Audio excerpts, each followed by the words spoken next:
नमस्कार दोस्तों, आज मैं बात करने वाला हूं ओवर थिंकिंग। ओवर थिंकिंग भी एक बहुत ही सामान्य सी समस्या है और यह भी मानसिक समस्या है और अक्सर एक बैड हैबिट के रूप में लोगों के अंदर ये जागृत हो जाता है और घर कर जाता है। इसे कैसे दूर करें? ओवर थिंकिंग में क्या होता है कि आदमी ऐसे किसी चीज़ के बारे में सोचना कोई बुरी बात नहीं है। यदि हम सोचेंगे नहीं तो किसी समस्या का समाधान कैसे कर पाएंगे, लेकिन किसी छोटी छोटी बातों के लिए कुछ ज़्यादा ही एकदम बिल्कुल उसमें इंडल्ज हो जाना, एकदम हाईली सेंसिटिव हो जाना, तो ये बहुत बड़ी बहुत गलत बात होती है। तो इसको कैसे हम लोग कंट्रोल करेंगे? तो यहाँ पर मैंने 5 बातों पर चर्चा किया है। तो पहला है कि सबसे पहले भाई कि ओवर थिंकिंग नहीं करना है, बिल्कुल व्यस्त रहिए, मस्त रहिए। जो भी काम है करना है तो करना है। अब अपने लिए इसके लिए अपना जो भी हमारा सामर्थ्य है, जो भी हमारी समझ है, हमने उसको प्रयास किया, हो गया तो अच्छी बात है, नहीं हुआ तो फिर प्रयास करेंगे। मतलब बिल्कुल जॉली मूड में रहना है, हंसते खेलते रहना है, मुस्कुराते हुए रहना है। क्योंकि मेरे एक किसी काम को नहीं करने से बहुत बड़ा ना तो बहुत बड़ा नफ़ा हो जाएगा, ना बहुत बड़ा नुकसान हो जाएगा। इसलिए मस्त रहिए, एकदम बच्चों की तरह ज़िंदगी जीजिए, हंसते खेलते रहिए, वर्तमान में मुस्कुराते रहिए।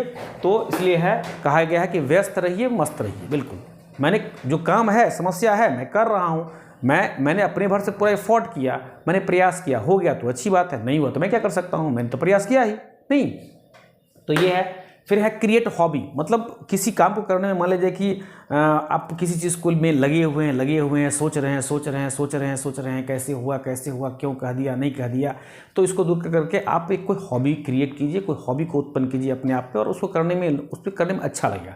हॉबी है ही, हॉबी का मतलब ही हुआ शौक। किसी ऐसा शौक है जैसे कि कोई गाना गाने का हुआ, या कोई कुछ वाद्य यंत्र बजाने का हुआ, या कोई गार्डनिंग कर रहा है, कोई कुछ अच्छा फिल्म ही देख रहे हैं। तो इस तरह से जो है सो आपके अंदर जो ये जो बैड हैबिट हो गया है क्रिएट आपके ब्रेन में, वो क्या हो जाएगा, दूर हो जाएगा।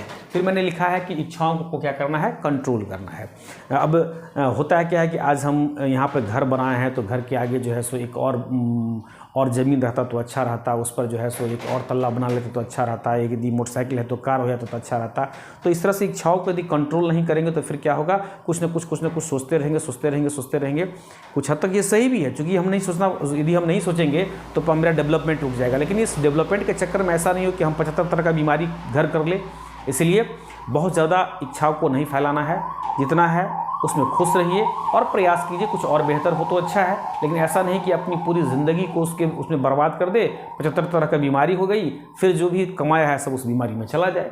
इसलिए इच्छाओं को क्या कीजिए, कंट्रोल कीजिए। फिर मैंने लिखा है, वही उसी से मिलता बात है, अति महत्वाकांक्षा नहीं होना है। अब मान लिया किसी चीज़ को हमने प्राप्त कर लिया, तो फिर जो है सो कुछ और बेहतर होना चाहिए, वो कैसे आगे बढ़ गया हमसे, ये नहीं हो सकता है, उसको कैसे नीचे गिराना है।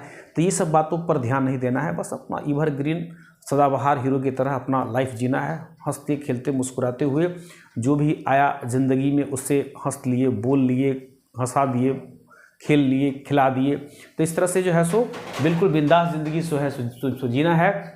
और फिर मैंने यहाँ पे लिखा है पारिवारिक और सामाजिक कामों में व्यस्त होना। अब ऐसा नहीं कि सिर्फ अपने आप के बारे में सोच रहे हैं, तो ऐसा नहीं होना चाहिए। यदि आप परिवार के बारे में सोच रहे हैं, कुछ सामाजिक कार्यों में भाग ले रहे हैं, तो निश्चित रूप से आपके अंदर की जो ये ओवर थिंकिंग ये बीमारी है, वो क्या हो जाएगी, दूर हो जाएगी। क्योंकि फिर आप अपने लिए नहीं रहेंगे, अपने परिवार के लिए रहेंगे, समाज के लिए रहेंगे और सबके लिए काम करेंगे। तो फिर ये जो समस्या है, ये समस्या नहीं रहेगी। फिर क्या हो जाएगा, सहयोग हो जाएगा। एक दूसरे के साथ सहयोग करेंगे और मिल बैठ करके किसी अच्छे मुद्दों पर बात करेंगे, हंसेंगे, खेलेंगे, ठिठोली करेंगे और फिर ज़िंदगी बहुत बिंदास रूप से कटेगी। इसलिए ये जो ओवर थिंकिंग समस्या है वो दूर हो जाएगी। तो इन्हीं शब्दों के साथ मैं अपनी बात को समाप्त करता हूँ। यदि वीडियो अच्छा लगे तो निश्चित रूप से इसको लाइक कीजिए, शेयर कीजिए, सब्सक्राइब कीजिए। धन्यवाद।